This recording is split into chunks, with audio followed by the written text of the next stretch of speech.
बढ़ते आगे असम के नलबाड़ी में हिंदू मुस्लिम भाईचारे की एक शानदार मिसाल नजर आई है। यहां जिले के संध्या केंद्रीय नामघर इलाके में वैष्णव मजहबी रहनुमा श्री श्री शंकर देव के 575वें यौम पैदाइश के मौके पर 5 दिनों के प्रोग्राम का इनेकाद किया गया है, जिसमें हिंदू और मुस्लिम दोनों ही मजहब के लोग बढ़ चढ़कर हिस्सा ले रहे हैं। प्रोग्राम के पहले दिन यहां शोभा यात्रा निकाली गई थी, जिसमें दोनों ही मजहब के लोगों ने अपने अपने रिवायती अंदाज में प्रोग्राम की शुरुआत की। ये प्रोग्राम पूरे मुल्क के लिए मोहब्बत की एक मिसाल बनकर सामने आया।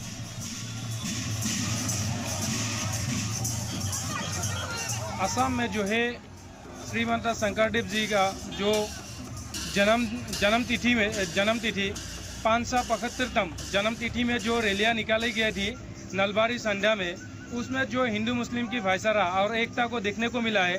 जो रैली हुई थी, रैली में मुस्लिम समुदाय ने भी भाग ली है और ये असम में भाईचारा देखने को मिला है नलबाड़ी संध्या में। और श्रीमंत शंकरदेव का जो जन्म तिथि था उसमें देखने को मिला है।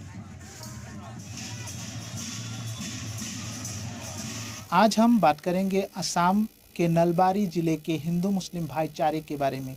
देखा जाए तो ये जो समय है, इस समय में जो असम के वैष्णव धर्मगुरु शंकरदेव की जो जन्म तिथि के अवसर पर जो प्रोग्राम रखा गया है, उसमें हिंदू मुस्लिम सभी हिस्सा लेते हैं बढ़ चढ़ कर। देखा जाए तो आज जो शोभा यात्रा निकाली गई, इस शोभा यात्रा में हिंदू मुस्लिम दोनों ही धर्म के लोग शामिल रहे। खास तौर से वैष्णव धर्म के जो हिंदू लोग हैं, उन्होंने आज जो रैली निकाली है, इसमें असम के जो मुस्लिम समुदाय है, उन्होंने भी बढ़ चढ़कर हिस्सा लेकर एक हिंदू मुस्लिम भाईचारे की मिसाल दिखाई।